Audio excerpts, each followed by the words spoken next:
Tendinitis is one of the most common overuse injuries that we see. It's common in runners and active individuals. And the common course of action is someone gets hurt doing something, they take some time off to let it rest and recover, and then they go back to the thing they were doing only to find that their injury isn't better. It feels the same as when it happened in the first place. So why is this? Why is rest not the best treatment for tendinitis? That's what we're going to be going over today.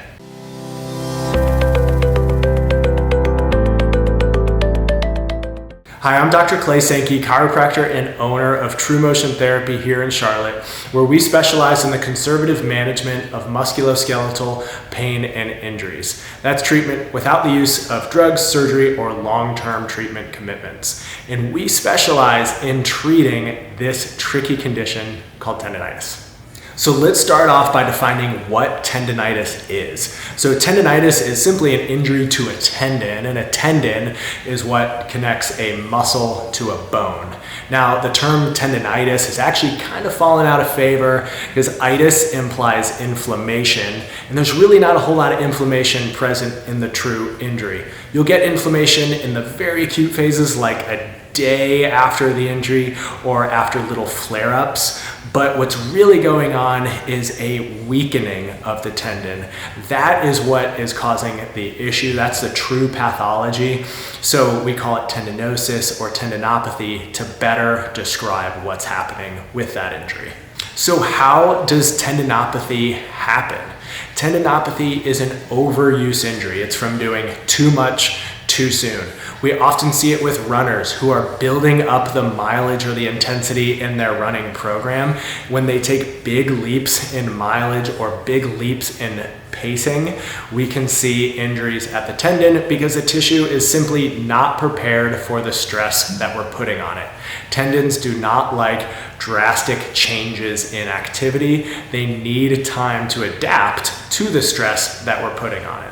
Once we've put more stress on the tendon than it can handle, it becomes injured and does not go through the normal recovery processes like a normal tissue would, and it gradually starts to become weaker. And that's where we see pain starts to happen. We start to see a decrease in performance because this tissue has become weaker.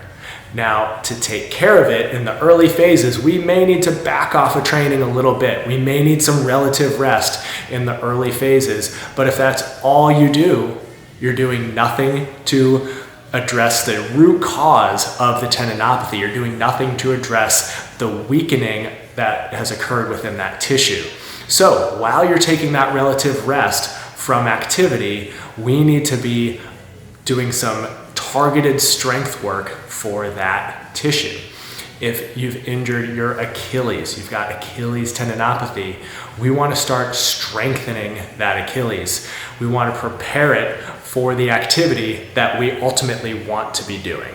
The type of exercise that we do for a particular tendon is going to be largely dependent on what tendon is injured and what phase of the injury you are in. If you're in the very early phases where it's very acute, very flared up, we want to be a little easier. We might do some isometrics where you're simply holding a tissue contraction. If you're in the later stages and things are feeling better, we might do something that involves some weighted contractions where you're actually using some weight to go through the exercise. We have tendons all over the body, and just about every tendon can become injured. We can see tendinitis in the shoulder after lifting. We can get some shoulder impingement type issues that can cause tendinitis in the rotator cuff muscles. We can see tendinitis in the elbow, like golfer's elbow or tennis elbow. We can see it in the hip, causing IT band-like symptoms. We can see it in the knee, runner's knee. We can see it in the foot and ankle, Achilles tendinitis, plantar fasciopathy. All these things involve weakening of the tendons, and they need to be addressed by strengthening. Again, maybe relative rest in the beginning, but ultimately we need to strengthen the tendons. That is how we truly take care of the injury. Beyond doing isolated strengthening exercises for these injured tendons, we want to make sure everything around the tendon is functioning the way that it should. Are the joints moving well around the tendons? Are the muscles nice and relaxed and not too tight around the tendons?